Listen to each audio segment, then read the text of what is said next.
Vous avez fait référence à un défenseur des droits. Ça a été mon combat. 37 ans. Il y a 37 prisons au Sénégal. Je les ai visitées. Et jamais on a voulu qu'il y ait la construction. Tous les gouvernements ont été confrontés à cette question. Parce qu'on pense qu'il faut construire des maternités, c'est vrai. Des centres de santé, c'est vrai. Mais l'opinion n'accepte jamais alors la construction de prisons. Maintenant, on va construire, on va construire. Voilà. Et on se dit qu'il y a les autres. Et aussi, la coopération internationale n'en veut pas. Aucun État au monde ne veut coopérer en se disant que je construis des prisons, par exemple, pour le Sénégal. C'est de l'antipathie. C'est un instrument de répression entre les mains des gouvernants. Et il y a la superstition. Au Sénégal, il faut le dire. On parle toujours du cas Mamadou Dia. On te dit ce qui s'est passé à Kédougou, c'est parce qu'il a construit. Alors les présidents successifs n'ont pas fait. Que ce soit Senghor, que ce soit Ablaye, que ce soit aussi le président Diouf. Alors, le résultat... Et aujourd'hui, le résultat, depuis l'indépendance, nous n'avons pas de prison. Donc, depuis 1863, nous avons des vieilles bâtisses. Et aujourd'hui, il y a une opinion forte en raison de l'exigence du développement de la citoyenneté qui voudrait qu'on prenne compte de la dignité humaine. Alors, j'espère que le soutien sera là, au niveau du ministère de la Justice, pour que nous ayons les fonds, que des milliards soient déboursés pour que la construction de la prison de Sébikotane de 1500 places et qui va répondre aux stars internationaux et qu'il y aura le soutien pour cela. Cela fait 3 ans que vous en parlez. J'en faisais remarquer un député. Mais est-ce que cela va se faire maintenant, là, concrètement? Oui, maintenant, je vous dis 2 choses. En action directe. Au moment où je vous parle, le mois passé, je me suis déplacé à Sébikotane. Il y a déjà une première prison de 500 places que nous sommes en train de construire. 70% des travaux sont réalisés. En janvier, nous avons une prison de 500 places. Ce sera la première construite au Sénégal. Il y a aussi une autre de 1500 places, toujours à Sébikotane. Et celle-là, nous attendions de vendre Rebeuss. C'est une procédure, c'est un domaine de l'État. Il faudrait nécessairement que le Parlement donne son autorisation. Où en êtes-vous? L'évaluation. D'abord, nous venons de faire l'évaluation. Oui, terminé. Rebeuss est évalué à 6 milliards 980 millions, donc à 7 milliards. Il faut trouver un acquéreur. Si on n'en a pas, le président de la République, Macky Sall, a dit que dans les arbitrages budgétaires, des fonds seront mis au ministre de la Justice pour que les travaux puissent commencer pour les 1500. Mais déjà, une prison sera prête déjà au mois de janvier. Alors, nous allons y revenir parce que quand même il y a eu mort d'homme. Nous allons insister dessus. Il y a eu des blessés, une quarantaine de blessés. Avez-vous pu situer au jour d'aujourd'hui les responsabilités? Vous avez parlé d'une mutinerie planifiée, organisée hier quand vous vous êtes rendu à Rebeuss. Oui, la première des choses qu'il faudrait faire, c'est de présenter les condoléances à la famille d'Ibrahima Fall. Et parce qu'il y a mort d'homme, il faut toujours regretter la perte d'une personne. Et il y a eu des blessés. Et ces blessés, vous venez de les situer exactement. 27 blessés du côté des détenus et 14 du côté des gardes pénitentiaires. Et lorsque je suis venu hier, la première des choses que j'ai eu à faire, c'est de me déplacer, aller les rencontrer, aller les voir. C'était des blessés légers, beaucoup sont sortis, il n'y a plus que 9. Il y a 6 qui sont au niveau des principales et 3 autres au niveau du pavillon spécial. On aurait pu donc leur vie n'est pas en danger au jour d'aujourd'hui. Selon les médecins. Et ces médecins, je dois les féliciter pour le travail remarquable qu'ils sont en train de faire en matière de soins, avec les infirmiers, avec tout le personnel qui est sur place. Je dois le dire. Et il est important aussi de souligner un fait, parce que vous avez posé une question directe. Que s'est-il passé? Il ne faudrait pas parler à l'emporte-pièce. Nous avons entendu beaucoup de choses. Nous sommes dans un État organisé. J'ai demandé une enquête impartiale, indépendante, confiée à la DIC. Et pour faire les responsabilités. À la DIC, vous savez, vous n'allez pas dire que les gardes pénitentiaires dépendent aussi, ils sont des policiers. Ils n'en sont pas.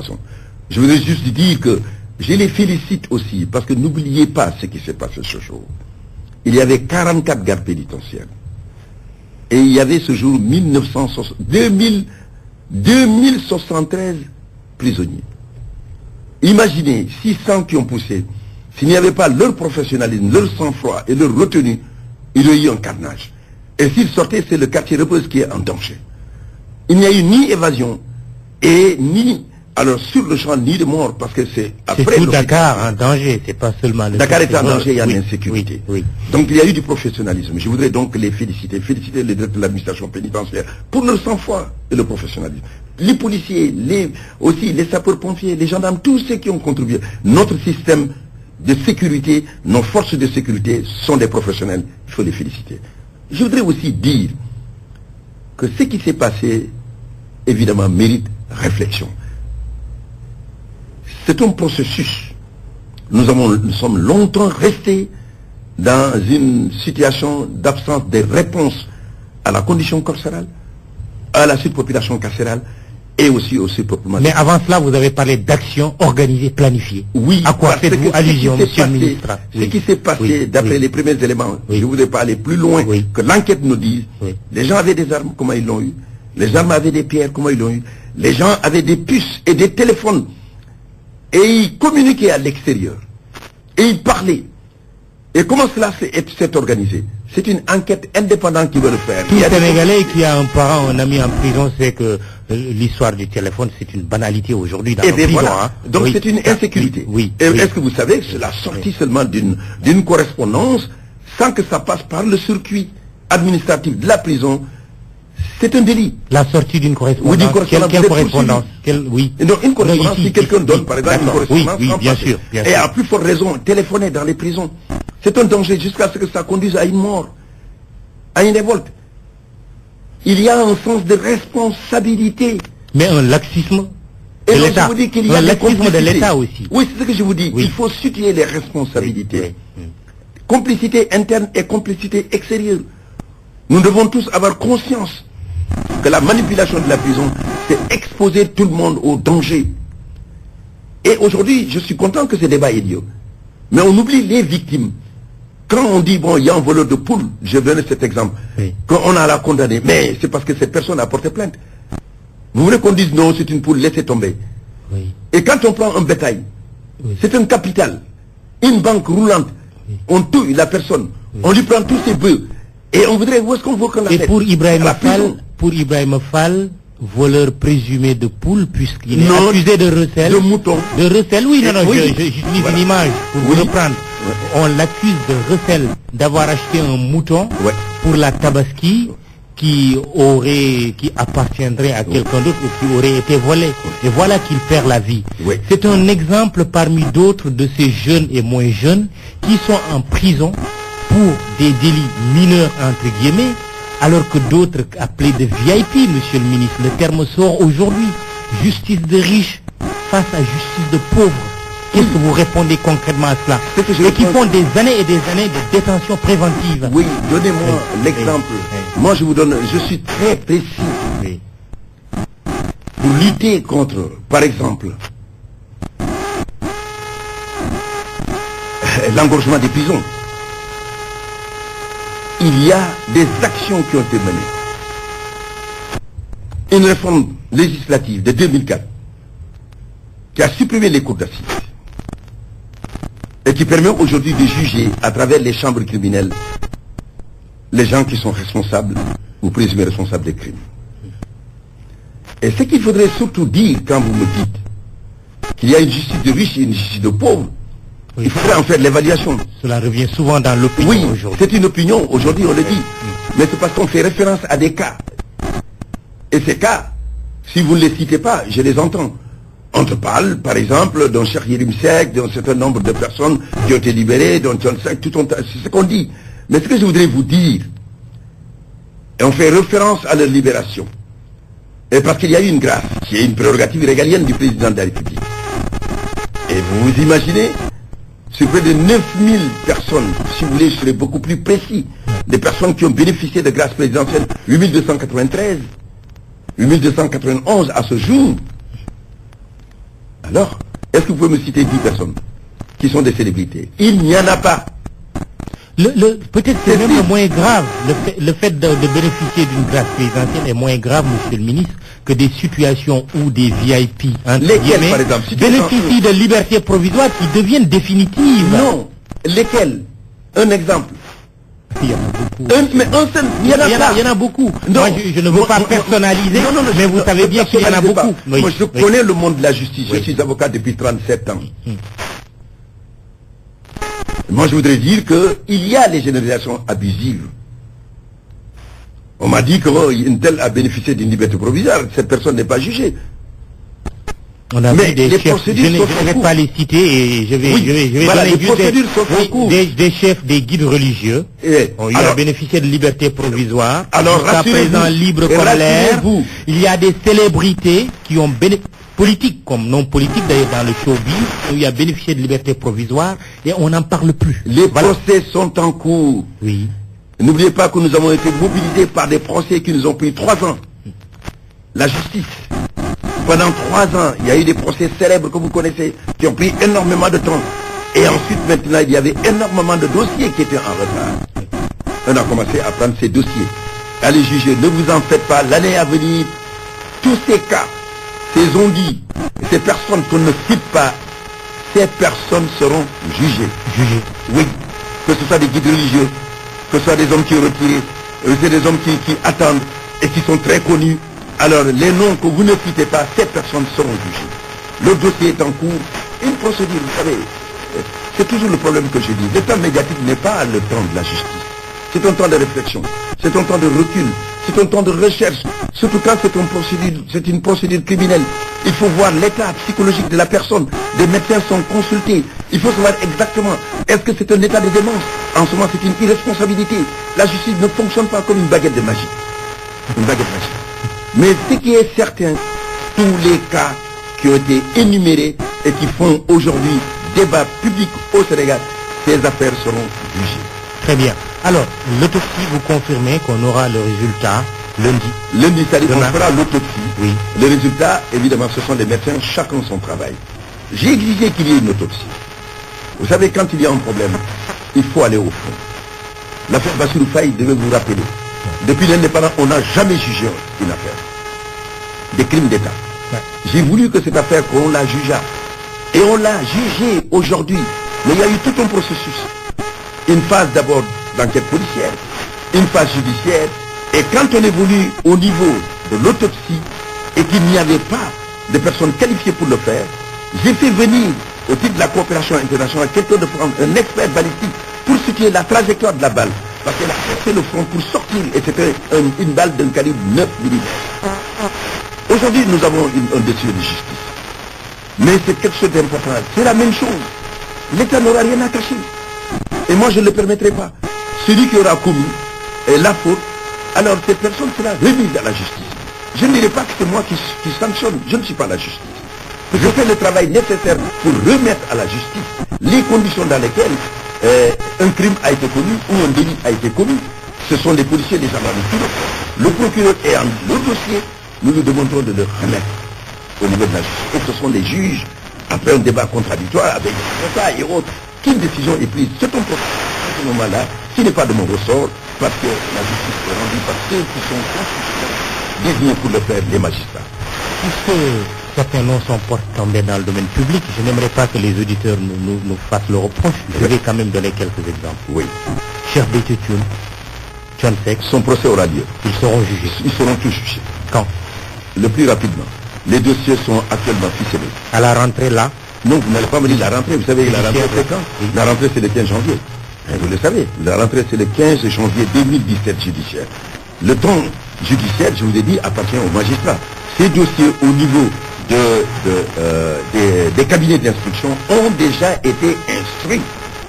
Alors, ces dossiers-là, une fois instruits, il y a ce qu'on appelle un règlement. Alors, une fois que c'est déjà fait, l'affaire peut venir devant le tribunal, mais le processus par lequel les enquêtes doivent être faites, l'instruction, tout cela a été déjà fait. Donc, la phase de jugement, on va l'atteindre. Mais ça, c'est un processus qui ne m'appartient pas parce que le ministère de la Justice est l'exécutif. Sidiki Kaba, ministre de la Justice, et l'invité du grand jury de la RFM, un député qui m'a soufflé quelques mots. Il dit « Les récents événements à la prison de Rebeuss, surtout la mutinerie qui a eu pour conséquence la mort d'un prisonnier et qui a causé des blessures graves aussi bien du côté des gardes que des prisonniers, étaient prévisibles. En effet, En 2013, la commission des lois, alors présidée par l'honorable député M. Djibril-War, avait effectué des tournées dans les différentes prisons du Sénégal. Plus loin, il ajoute: la visite de la prison de Rebeuss a fait couler des larmes de plusieurs députés et surtout celle du vice-président et actuel président de la CEDEAO, du Parlement de la CEDEAO, Moustapha Cissé Lo, qui en était sorti complètement bouleversé. On imagine aisément ce qui se passe dans nos prisons. Et il termine une conclusion vraiment vers la fin. Il dit: nous vivons une canicule avec une chaleur insoutenable partout dans le monde. Si nous sommes libres et que nous nous plaignons régulièrement de cette chaleur, imaginez le calvaire de ces prisonniers dans des cellules où plus de 150 prisonniers s'entassent comme des sardines avec peu d'aération alors que ces chambres ont été conçues pour un maximum de 50 détenus. C'est ce qui se passe à Rebeuss. Rebeuss, c'est une réalité. C'est une catastrophe humaine. Il faut le dire. Vous voulez, toutes les mesures que nous sommes en train de faire pour sortir d'une difficulté qui est là, comme je vous l'ai dit. Rebeuss, c'est 1929. Ne l'oubliez jamais. Je vous dis que Rebeuss, c'est 87 ans. C'était pour 600 prisonniers. À ce jour, il y a 2073 prisonniers. Et ces 2073, les murs ne sont pas extensibles. Il est clair qu'il y a une surpopulation, mais nous avons fait déjà à l'intérieur de Rebeuss. Et juste cette année, ceux qui nous entendent sont là, les auditeurs, mais aussi les détenus, ils nous entendent. Il y a déjà un bâtiment à étage que j'ai construit pour 200 places, pour justement désengorger. Et désengorger les prisons qui sont à l'intérieur, je vous l'ai déjà dit, ce sont des anciennes fabriques, des anciens locaux qu'on a transformés en prison qui n'ont pas l'aptitude pour recevoir. Il faut dépasser cette étape. C'est pour ça, la réforme législative, je suis en mesure de vous dire que le Conseil des ministres, le mercredi, je vais défendre devant le Conseil des ministres un texte. Et ce n'était pas lié aux événements, parce que M. le Président de la République, Macky Sall, me l'avait déjà demandé, m'a instruit, qu'il y ait une réforme du Code pénal et du Code de procédure pénale, précisément pour qu'il y ait des chambres criminelles permanentes. C'est-à-dire, on avait fait la session, on a supprimé la cour d'assises. C'était un progrès très important. 4 sessions, on s'est rendu compte qu'on peut faire mieux. Et ces chambres seront beaucoup plus permanentes, c'est-à-dire journalières. Cela participera à changer. Tant qu'on n'aura pas désengorgé, cela ne sera pas possible. Parce que l'entassement, il y a 3 raisons, je vous l'ai déjà dit. L'une des raisons, c'est qu'il voudrait dire qu'il y a encore beaucoup de gens qui vont en prison, donc qui sont en conflit avec la loi. Si la prison est pleine, malgré ce que je vous ai dit, en 3 ans et demi, 9000, je serai très précis, 371 ont bénéficié de grâce et de libération conditionnelle. Au Sénégal, il y a au total, à ce jour, 9319, je parle de prisonniers sur 14 millions. Non, on ne veut plus avoir des prisonniers. Mais il y en a. Et vos journaux rendent compte chaque jour des crimes qui sont commis, des personnes que l'on tue, des personnes dont on prend le bétail, et toutes ces choses qui sont là. Où est-ce qu'il faut mettre les gens? Et comme les prisons ne sont pas extensibles, nous sommes dans un cadre bien précis. Alors, l'opinion qui est aujourd'hui favorable à changer les choses, donc va remettre en cause cette superstition qui voudrait que l'on construira des prisons. Sous le président Macky Sall, des prisons nouvelles seront construites. Il l'accepte. Ceux qui n'ont pas fait avant la fin de son mandat. Avant la fin de son mandat. Et nous sommes en train de faire. Déjà, il y a une prison qui sera livrée. Oui, vous l'avez annoncé. On a dit que celui qui fait, il ira en prison. On sera au rendez-vous de janvier, on verra. En janvier. Alors c'est ça, je vous dis 70% des travaux, je peux vous prendre, je vous amène, ont été exécutés à Sébikotane. Bon, on voit l'aéroport à IBD, ça fait longtemps qu'on parle de 80% des travaux terminés. J'ai commencé, c'est moi qui l'ai fait au mois d'avril. Nous l'avons fait, nous avons avancé. Avec l'entrepreneur, nous avons des chances en fin janvier d'avoir des travaux qui sont terminés. En tout cas, j'ai pu examiner le mois passé, au mois d'août, que 70% des travaux ont commencé. En tout cas, si cette superstition est là, au nom de la dignité humaine, nous voulons la dépasser, nous construisons la première prison. C'est le président Macky Sall qui l'a décidé. Abdul Aziz Wan, ce sont les auditeurs qui réagissent. En 1960, le Sénégal comptait 3 millions d'habitants avec 37 établissements pénitentiaires. En 2016, le Sénégal se trouve avec 14 millions d'habitants sans aucune autre prison ajoutée. N'est-ce pas scandaleux? Entre le militant des droits humains et le garde des Sceaux, ministre de la Justice, quelle est la meilleure posture? Abdoulaye Ndiaye, les détenus n'ont-ils pas raison de se révolter pour réclamer de meilleures conditions de vie? Je voulais rappeler à M. Kaba une déclaration de Hino. Ino, qui est décédé il y a quelques années, dont la bande existe toujours, la bande à Alex d'ailleurs, qui demande à être libéré après 18 ans de prison. Alors, il ouvre les guillemets, prêtant ses propos à Ino, qui disait « Même en cage, l'oiseau cherche toujours à s'enfuir. Si l'occasion se présente, je vais m'évader. Mais je demande qu'on me traite en être humain. » Oui, c'est pour ça précisément des processus d'humanisation des prisons font partie de la politique pénale déterminée par le gouvernement du président de la République Macky Sall. Ce que vous dites est très important. C'est la raison pour laquelle Ino dont vous parlez, avec les longues condamnations, je puis porter à votre connaissance que nous avons cherché à améliorer les conditions, d'abord pour créer des activités créatrices des revenus pour les détenus, en termes de menuiserie, de couture et aussi d'agriculture, parce que cela est assez important. À Sébikotane, ce qui sera important, nous disposons de 10 hectares où les gens pourront directement travailler. Ce sont des activités aussi qui permettent de lutter contre l'oisiveté en prison et en même temps supporter le temps.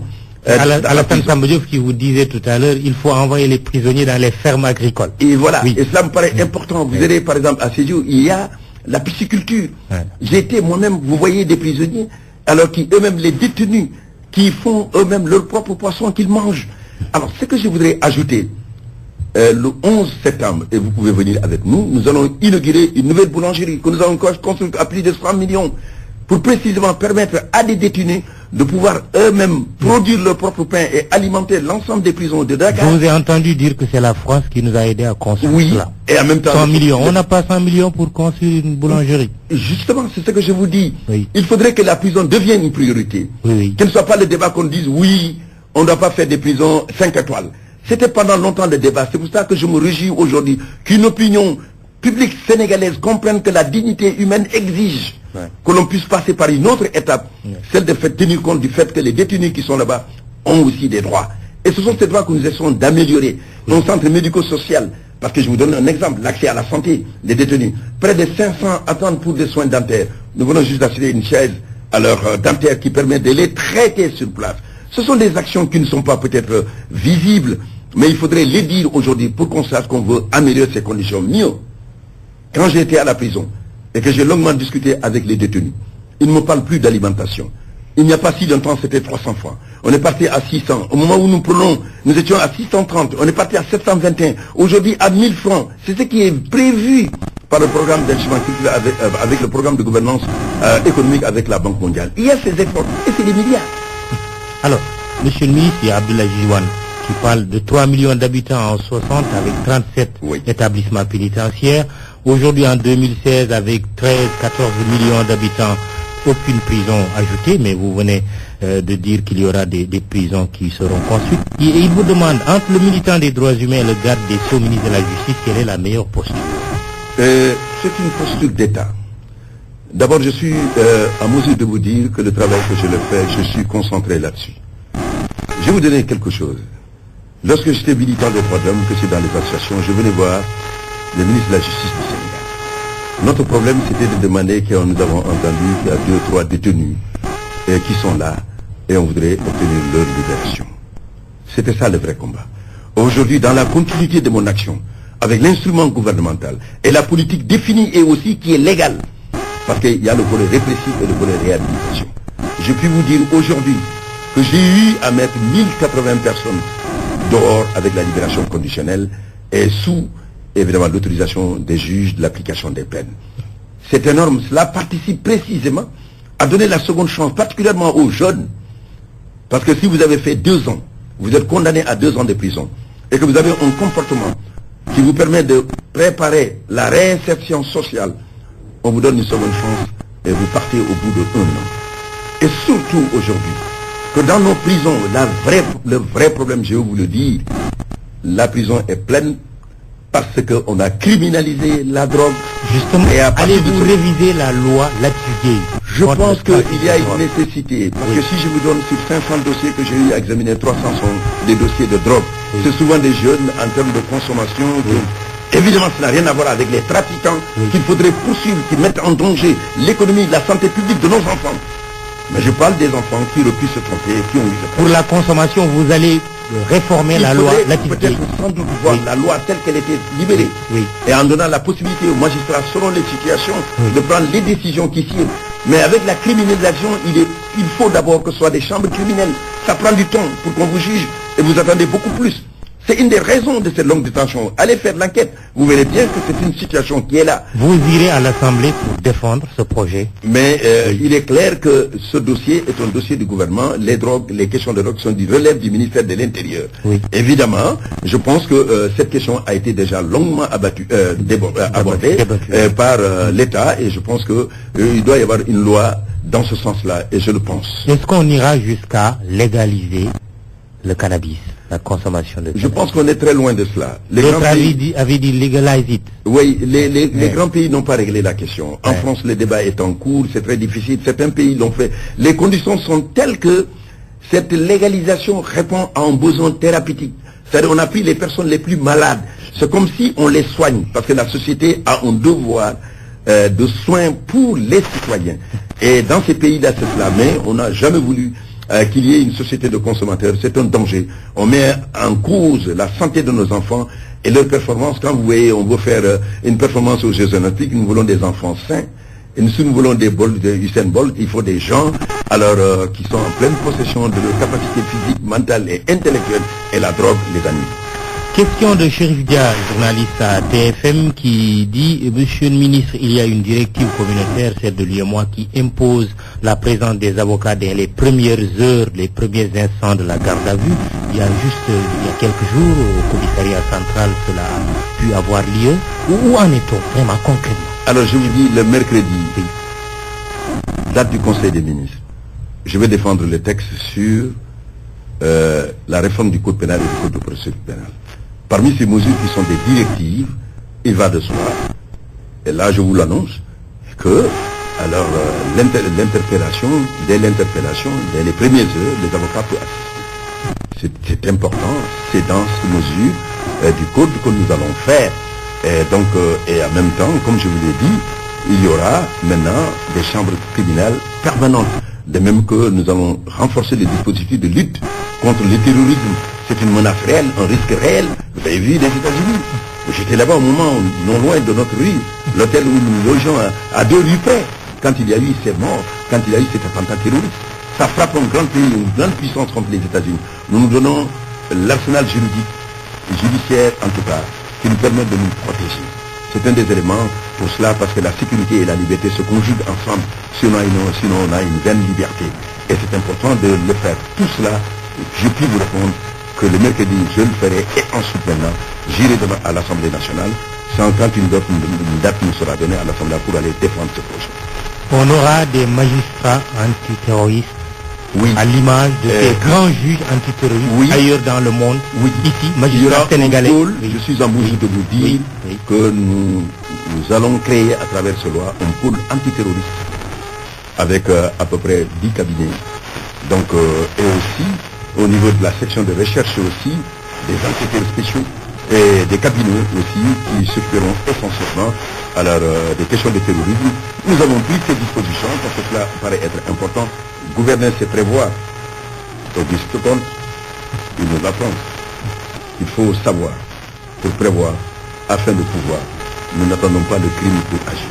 Monsieur le ministre, quel est en filigrane vraiment ce qui sous-tend cette grande réforme de la justice sénégalaise? En filigrane, c'est la modernisation telle que le président de la République Macky Sall a eu à le dire. Une vision qu'il faudrait décliner en 3 points. La première des choses, la construction d'infrastructures, des prisons, des écoles pour la formation des magistrats, une école pour la formation des avocats, mais aussi c'est des instruments au sein, c'est-à-dire des centres sociaux, médico-sociaux pour les prisons. C'est aussi le programme de 5 prisons à Thiès, à Mbacké, à Tamba. Et donc, quelle est l'autre partie du pays? Et nous aurons à peu près 5 prisons de 500 places. C'est aussi, deuxième point, la formation. N'oubliez pas, quand on parle de de ces longues détentions. Nous sommes en déficit de magistrats. Savez-vous qu'il y a au Sénégal sur 14 millions à peine 400 magistrats? Et ceux qui sont dans l'administration, ceux qui sont dans la diplomatie n'y sont pas. Nous sommes dans un manque criard de magistrats. Le président de la République a ordonné la formation de magistrats à partir du moment où, pendant la période d'ajustement structurel, nous n'avons pas engagé de magistrats. Nous n'avons pas fait 40 greffiers alors par an. Ensuite, maintenant, 40 éducateurs spécialisés et aussi des gardes pénitentiaires qui sont en nombre insuffisant. La norme au niveau des Nations Unies, c'est 1 sur 2. Nous sommes presque à 1 sur 27, pour ne pas dire 30. Mais c'est en dernier ressort, le troisième point, les réformes législatives. Ce qui sous-tend tout ça, c'est ça la grande réforme de la justice. Changer les choses. Mais ces réformes judiciaires, c'est des textes, mais également aussi des formes alternatives de justice. La justice de proximité. Vous l'avez vu, nous l'avons mis en avant avec le 11e FED. Nous avons actuellement près de 24 maisons de justice. Nous en ferons 12 autres pour permettre que dans les endroits les plus élevés, les petits litiges n'aillent pas engorger les tribunaux, mais que ces litiges soient réglés. Les litiges de voisinage, parce que, comme l'arbre à palabre, les maisons de justice vont régler ça. Mais mieux, ce que je vous ai dit en ce qui concerne les infrastructures. Alors, notez bien, le 29 septembre, je serai à Ziguinchor pour inaugurer et installer la cour d'appel de Ziguinchor. C'est très important. Ces 3 régions, Sédhiou, Ziguinchor et Kolda, ces 3 régions, quand les justiciables faisaient appel, il fallait venir à Dakar, et c'est Dakar qui jugeait. Dorénavant, tout sera fait en Casamance. Nous l'avons fait avec la région de Thiès, avec la cour d'appel de Thiès. Nous l'avons fait avec Kaolack, avec la cour d'appel de Kaolack. Nous le faisons aujourd'hui avec la cour d'appel de Ziguinchor. Comme nous le ferons très bientôt avec la cour d'appel de Tambacounda. Voilà une vision qui se décline. À Rebeuss, cette prison-là, qui n'est pas loin de RFM, il y a peut-être un groupe de détenus, s'ils ont la possibilité d'écouter la radio, qui vous écoute. C'est la bande, c'est les bandes à Alex. Dernièrement, un rappeur Fou Malade a fait une sortie en disant que c'est une bande qui désire obtenir aujourd'hui la liberté après 18 ans de prison. Oui. Alors, vous savez pertinemment, lorsque vous êtes condamné, vous pouvez, après définitivement la condamnation, faire une demande. C'est la grâce. Parce que le dossier est définitivement. Et là, c'est une prérogative régalienne du président de la République. Si un dossier est reçu, le dossier peut être remis. Mais ils ont déjà suffisamment payé. Le dossier sera remis et il sera examiné. Et nous faisons des propositions dans ce sens. C'est ce qui arrive. Et chaque fois qu'il y a une situation grave, mais quand le détenu a eu à payer pour la société la faute qu'il a eu à commettre, il faut aussi le pardon de la société. Le président de la République nous guéguelle. Et c'est ce qu'il a fait. Et il est clair que si l'examen du dossier se fera, alors je connais le dossier comme ça, mais je ne l'ai pas étudié. Que si le dossier nous parvient, le dossier fera l'objet d'une étude. Alors, en ce moment. Le ministre de la Justice est invité du grand jury. Question d'actualité, on sort un peu de nos prisons. Les menaces de poursuites judiciaires contre les auteurs de diffusion de fausses nouvelles, elles ont été proférées par le Premier ministre il y a quelques jours lors d'une déclaration.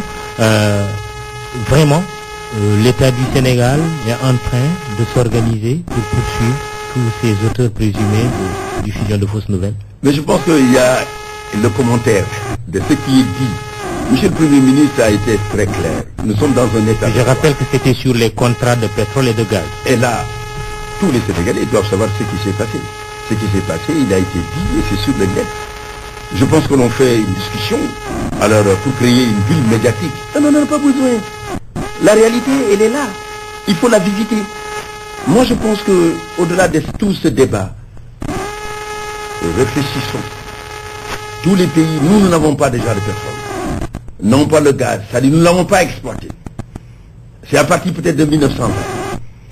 Nous n'avons pas encore commencé, nous nous plaçons dans la situation qui nous permet de dire que cette manne gazière et pétrolière ne fera pas le bonheur des Sénégalais, mais leur malheur. Comme on l'a vu ailleurs, partout où il y a des conflits, il y a l'odeur de pétrole, l'odeur du gaz, du bois, du diamant, le sang du diamant. Mais nous devons l'éviter. Nous devons plutôt penser comment nous devons organiser, produire la pensée et produire les hommes et les femmes qui vont nous permettre, des hommes formés à la négociation. Parce que ce qui va arriver, le vrai problème n'a pas commencé. Si on n'a pas les hommes et les femmes en capacité technique et d'expertise pour faire en sorte que cet argent revienne au Sénégal en termes de construction, d'emploi des jeunes, de formation. Si nous ne réglons pas ça, si nous ne résoudons pas, si on ne résout pas ces questions, nous ne pouvons pas aller plus loin. Moi, mon avis, le vrai débat, c'est cela. Et on ne peut plus tromper aucun peuple. Les exigences de transparence, les exigences de démocratie sont des exigences qui sont inscrites aujourd'hui dans la vie et dans l'objectif. Justement, d'où le débat. Est-ce que cela veut dire que monsieur le ministre de la Justice ne dit pas, messieurs Abdoul-Maye et Ousmane Sonko, faites vos valises pour aller en prison? Jamais. Il ne m'en viendra jamais de menacer quelqu'un. Ce n'est ni mon rôle, ni mon pouvoir. C'est l'interprétation qui a été faite des propos du Premier ministre. Je n'en ai ni le droit, ni le pouvoir, et la loi ne me le donne pas. Ce que la loi dit, celui qui dit ce qu'il dit. Si cela n'est pas conforme à la loi, vous pouvez être poursuivi. Mais cette poursuite, alors il faudrait se dire que quand vous annoncez une chose dans une démocratie, vous avez une opinion. L'opinion fait partie de la démocratie. Et Alexis de Tocqueville, parlant de l'Amérique, et de la démocratie, un ouvrage célèbre que vous connaissez, dit précisément que la démocratie, son ennemi mortel, c'est l'apathie. Donc, nous avons la vitalité de la démocratie sénégalaise. Tout le monde s'explique, tout le monde parle, tout le monde dit. C'est pour ça, quand j'entends dire des dictatures, je voudrais bien me poser la question. Alors, ce qu'il faudrait surtout dire aussi, dans une démocratie majeure, les acteurs qui aspirent à prendre le pouvoir sont des acteurs qui éclairent et qui donnent des opinions qui sont documentées. Des opinions qui peuvent ne souffrir d'aucune contestation possible. Alors là, quand on est dans ce débat, on fait avancer les débats. Vous pouvez le reste, l'État ne dira pas à des gens, nous vous empêchons de parler. Si tel était le cas, le débat que nous avons ici, dans les régions, les télévisions, où le président de la République est continuellement, même vilipendé, comme si c'était un sport national. Et il faudrait dire que cela n'est pas acceptable. Nous sommes dans une démocratie républicaine. Et la clé de voûte de ce système, c'est le président de la République. Le respecter, c'est respecter l'État. Est-ce qu'on peut vous soupçonner de prendre le contre-pied du Premier ministre? Absolument pas. Monsieur le Premier ministre est le chef de son gouvernement. Je suis un ministre de son gouvernement. Il a exposé un cadrage. Ce que doit être notre démocratie. Une démocratie évoluée qu'on nous envie. Et qui a aussi ses marques. Hier, quand vous étiez à New York, vous savez que la voix du Sénégal compte. Après Obama, à l'Assemblée générale des Nations Unies, quand le président Macky Sall a eu à parler, on sait que le Sénégal compte. C'est sur les grands dossiers du monde. Un discours à portée universelle. Sur la justice, sur les changements environnementaux, sur la nécessité du respect des civilisations. Alors je vous l'ai dit, il est important que nous puissions rester dans la défense et les forces qui font une démocratie vitale et qui a la capacité de produire des alternances sans qu'il y ait des difficultés. Très bien. Commentaire du ministre de la Justice des propos du journaliste Adama Gaye, qui a également la réputation d'être un spécialiste des questions entre la Chine et l'Afrique, déclarant que s'il disait ce qu'il savait des contrats de pétrole, le président de la République tomberait. Je ne l'ai pas entendu. Je n'étais pas là. Je le lirai, j'enverrai, mais ce que je sais seulement, nous avons des tribunaux, nous avons une justice qui fonctionne, nous avons un État qui fonctionne. Les citoyens peuvent dire, mais il faut être toujours certain de ce que l'on dit. Alors, je pense que ce que je peux dire de façon globale, j'entends souvent une opposition procéder par la menace. Celui qui a le monopole légitime de la violence, c'est l'État. Il ne le fait pas. Parce qu'un État protège et il assure les conditions d'une démocratie. L'opposition accuse justement le pouvoir de proférer des menaces tout le temps. Ça n'existe pas. C'est ceux qui sont là, répondent devant la justice. Vous savez pertinemment, on oublie qu'il y a toujours deux camps quand on parle de la justice. Il y a la victime. Entre le faible et le fort, n'oublions jamais que ce n'est pas la liberté qui protège. C'est la loi. Celle qui s'applique à tout. Même au magistrat, qui ne peut exécuter que sous la souveraineté de la loi. Nul n'est au-dessus de la loi. Nul n'est au-dessous de la loi. Elle s'applique à nous tous. Et nous en préservons le cadre et la garantie pour tous les citoyens, quels qu'ils soient. Il nous reste 7 petites minutes, on va y aller très vite. La Cour de répression de l'enrichissement illicite, rendue célèbre depuis sa réactivation par le procès de Karim Wade, qui a été jugé, condamné et qui a bénéficié d'une grâce présidentielle il n'y a pas longtemps, l'a crié au point mort après ce dossier. Et elle continue. Vous avez vu nos résultats? Nous avons donné des milliards aux Sénégalais. Vous avez vu le différend qu'on a eu à débattre devant la commission des différends devant la Banque mondiale, qui est une des structures qui se retrouve, des règlements des conflits, des investissements au niveau de la Banque mondiale. Mais le Sénégal a gagné. On nous demandait alors 27 milliards, c'est 27 milliards gagnés pour l'État. On nous demandait de restituer tout ce qui a été fait. On nous présentait comme un État bandit. Mais il nous est reconnu devant ces institutions alors, de Bretton Woods que c'est un État respectueux de l'État de droit, des procédures et des règles. Et nous continuons demain 26 à Paris. Une autre procédure est en cours, mais une autre procédure est en cours au niveau de Monaco. Mais il y a les aspects internes, les aspects externes. C'est des fonds qui sont disséminés à travers le monde. Vous avez pu comprendre que ce n'est pas aisé de rechercher cet argent. Et cela concerne toujours Karim Wade. Or, la fameuse liste, c'est quand même 25 personnes. Il y en a qui sont déjà en cours de procédure. Ne l'oublions pas. Nous avons été concentrés. Vous voyez qu'un procès, ce n'est pas facile. Un seul procès nous a pris plus de 3 ans. Il y a d'autres qui sont concernés. Et la CREI d'autres procès auront lieu devant la CREI. Pertinemment que ces procès, les personnes qui sont visées, celles qui font l'objet de recherche, lorsque l'autre dossier sont prêts, ces personnes-là seront devant la CREI. Mais on ne peut pas anticiper. Mais il y a une précipitation. Ça ne se fait pas. La justice a son temps. Le temps de la justice, il faut donner du temps au temps. Karim Wade est-il exilé, monsieur le ministre de la Justice, par l'État du Sénégal, après la grâce présidentielle dont il a bénéficié? Et il le dit, il vous l'a dit dans une déclaration, qu'il est exilé par l'État du Sénégal.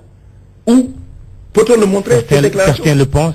Est-ce que vous répondez? Non, il ne faut pas le penser, il faut le prouver, il faut le dire. L'a-t-il dit? Il n'est pas exilé. On dit qu'il continue à... On dit qu'il continue à... Mais il a dit qu'il a été contraint de sortir du territoire. Ça, il l'a dit dans sa déclaration. Et ses avocats l'ont dit. Ah, oui. Est-ce qu'il l'a dit, lui? C'est pas une parole. Dans sa première déclaration... Ce qui est important à retenir. Oui. Il a bénéficié d'une grâce présidentielle, ce que la loi permet au président de la République sur la base de l'article 47 de la Constitution. Une fois que le décret de grâce est transmis au directeur de l'administration pénitentiaire, il l'exécute. Même si vous voulez rester à la prison, il vous sort. Il y a un célèbre homme politique sénégalais qui n'a pas voulu sortir, on l'a sorti. À la porte de la prison, vous pouvez faire ce que vous voulez. Vous allez au Sénégal, vous allez à travers le monde, vous avez déjà une décision qui est prise et qui a un effet immédiat et exécutoire qui est votre libération, votre sortie de la prison. C'est ce qui a lieu. Le reste maintenant, c'est la liberté de l'autre. Que l'autre vienne nous le dire. Oui. Et là, c'est une autre question. Monsieur Karim Wade a la liberté de rentrer au Sénégal. Parce que le Sénégal est un pays ouvert. Il appartient à ses fils et à ses enfants. Que je sache, c'est un Sénégalais. Parlant de cette traque, combien elle a coûté à l'État du Sénégal? On n'a pas fini. L'évaluation sera faite avec l'agence judiciaire de l'État. Mais je puis vous dire que nous avons globalement à peu près 70 milliards qui sont rentrés dans les caisses. Oui, que vous auriez recouvré. Et oui, voilà. Mais alors c'est déjà l'État énorme. du Sénégal a dépensé? Oui, alors, c'est les avocats. Il faut qu'ils fassent le travail, il faut les féliciter pour le travail qu'ils font. Ici, au Sénégal et ailleurs, à travers le monde, ils sont en train de faire leur travail, leur professionnalisme, leur expertise. Mais il faut les payer. Nous n'avons pas fini. Vous savez, il y a des ressources qui leur sont données pour faire leur travail. Mais il y a, lorsque tout cela est fini, une évaluation qui sera faite pour justement les soutenir dans le cadre. À mi-parcours, on ne peut pas avoir de chiffres, quoi. Pour le moment, l'agent judiciaire peut le faire. Mais si c'est prêt, je vous le ferai parce que c'est la transparence. De toute façon, ces sommes sont budgétisées. Même les dernières sommes que nous avons eues dans un dernier dossier de 20 milliards, ces sommes seront budgétisées au niveau de l'Assemblée nationale en toute transparence et que les Sénégalais sachent que cet argent sera utilisé pour des projets de développement, l'emploi des jeunes, les hôpitaux, les centres de maternité, mais également les pistes de production. Le rapport de l'OFNAC, déposé il y a quelque temps par l'ancienne présidente, Mme Nafi Ngom Keïta, sur la table du procureur de la République, jusqu'à présent, rien, pas de suite. Et vous savez, quand il y a un dossier qui est déposé, il est étudié. Vous savez que l'OFNAC avait un pouvoir de faire des investigations en ce qui concerne la corruption et la fraude. C'est là-dedans. Et cela est complété par la nécessité à chacun de faire sa déclaration de patrimoine. C'est moi qui l'ai défendu à l'Assemblée nationale. Cette exigence de transparence est une des bases, un des fondements de la politique du président de la République. Sur le PSE, c'est le 3e pilier, la bonne gouvernance. Ce rapport est encore dans les tiroirs. Est actuellement sur le bureau du procureur. Lorsque nous l'avons, lorsqu'il aura fini et fait les investigations, parce que entre la constatation d'un fait, ne l'oublions pas, et la réalité de ces faits, c'est autre chose. Si on vous dit, monsieur Untel, vous avez fait, c'est pour ça qu'il y a toujours des surprises en matière de justice. Oui. On peut poursuivre une personne et après au bout du compte on dit que... Bien sûr, mais qu'on sente quand même que le procureur a bougé. Et le procureur, il va bouger quand? Il va bouger, ça c'est certain. Il va bouger. Et là, en temps voulu, vous serez informé. Il y a quand même cette grève qui est déclenchée par les travailleurs de la justice, le Sytjust. Qu'est-ce que le ministre de la Justice en pense? Ce que j'en dis, c'est que nous devons continuer. Et qui a tendance à paralyser l'administration de la justice. Ce que nous disons, c'est le dialogue. Oui. Cette grève intervient au moment des vacances judiciaires. C'est au moment où il y a très peu d'activités judiciaires. Mais ce qui est important, quand des travailleurs viennent à faire une grève, c'est qu'il y a des revendications. Et ces revendications, nous devons les examiner. C'est ce que nous faisons. Et dès la semaine prochaine, nous devons rencontrer encore les syndicats. Et ils ont eu à faire un certain nombre d'exigences. Justement, parmi ces exigences, c'est le privilège de juridiction qui est dont on a tenu compte dans le cadre de la réforme du code pénal et du code de procédure pénale. Parce que c'est important, c'est des acteurs importants de la justice. Les autres aspects, nous verrons dans quelle mesure il faudrait les faire, parce que ça a des traits, quelquefois, en ce qui concerne les indemnités de logement et d'autres. C'est des questions qui mettent tout le système du gouvernement alors en avant, parce qu'il y a plusieurs autres revendications d'autres acteurs, mais ce qui est certain, je les écoute, je les entends, et je continue le dialogue avec eux. Vous allez les recevoir? Oui, vous allez les recevoir le plus rapidement. Alors nous sommes là et je parlerai avec le président. Le dialogue n'a jamais été rompu entre nous. Dernière question en 30 secondes. Aliou Denango Sarré, c'est relatif à la Cour pénale internationale et c'est vraiment le seul mot qu'on pourra dire. La CPI n'est-elle pas une cour destinée à faire la justice seulement aux Noirs? Non, absolument pas. Il n'y a pas de justice noire, il n'y a pas de justice blanche. Il y a une justice. Elle doit être rendue quand la vie des gens est en danger. Tous les peuples du monde ont le droit et les États du monde de protéger leurs citoyens. J'affirme de façon très claire que l'Afrique doit juger ses Africains. L'Afrique doit juger ses enfants. Nous l'avons fait avec l'affaire Hissène Habré. Il ne s'agit pas d'exporter les enfants de l'Afrique pour aller les juger. Mais malheureusement, ce sont les Africains qui ont porté les Africains, les chefs d'État africains devant la Cour pénale internationale. Joseph Kony et autres, c'est l'Ouganda qui l'a fait. Thomas Lobanga, c'est la RDC qui l'a fait. Laurent Gbagbo, c'est la Côte d'Ivoire qui l'a fait. Les Arabes ne l'ont pas fait, les autres ne l'ont pas fait. Si nous jugeons chez nous, c'est pour ça qu'il faut renforcer notre système judiciaire par la complémentarité et que l'Afrique se passe en ce moment de la Cour pénale qui est une juridiction de dernier recours. Mais si il n'y a pas de justice pour les victimes, il faut la chercher. Si elle s'appelle la Cour pénale internationale, au nom de la dignité humaine, de la liberté due à tous les êtres humains, il faut que la justice soit rendue. Merci, Monsieur le ministre de la Justice. Ministre de la Justice du Sénégal et président de la conférence des États partis de la CPI. Émission Le Grand Jury présentée avec un immense plaisir par Mahmoud Brakan, à la technique Abdoulaye Diop, digital manager Cherfal. Dans un instant, le journal de midi, Ismaël Kamara. Bon dimanche, rendez-vous dimanche prochain.